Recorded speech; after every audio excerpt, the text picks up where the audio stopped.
Assalamualaikum dan salam sejahtera. Saya Ahmad Al-Akif, wartawan SPTV Channel. Hari ini merupakan hari kedua bagi kejohanan kriket MSS Pahang 2026 bawah 18 tahun. Saingan pada hari ini diteruskan dengan baki perlawanan peringkat kumpulan sebelum melangkah ke aksi separuh akhir.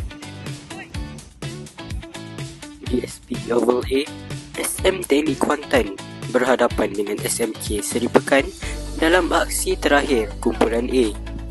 Kedua-dua pasukan turun dengan misi mendapatkan keputusan terbaik bagi melengkapkan saingan peringkat kumpulan.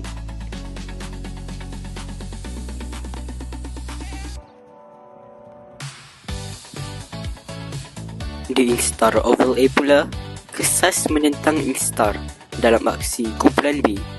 Perlawanan berlangsung sengit apabila kedua-dua pasukan mempamerkan disiplin dan kerjasama yang baik sepanjang permainan. Sementara itu, di Instar Oval B, SMK Sungai Lembing berhadapan dengan Semsas dalam aksi kumpulan C. Kedua-dua pasukan berusaha memanfaatkan setiap peluang untuk menamatkan saingan kumpulan dengan keputusan yang positif.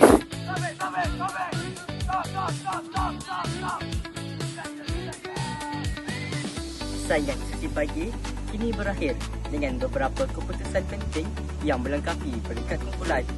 Selepas ini, tumpuan beralih kepada aksi suku akhir yang pastinya lebih sabar.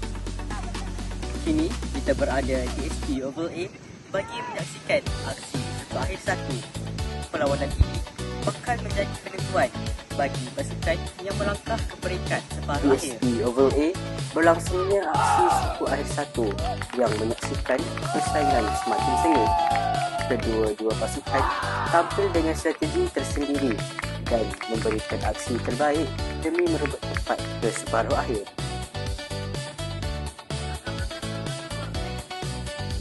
Perlawanan berlangsung dengan penuh debaran apabila kedua-dua pasukan saling berbalas serangan.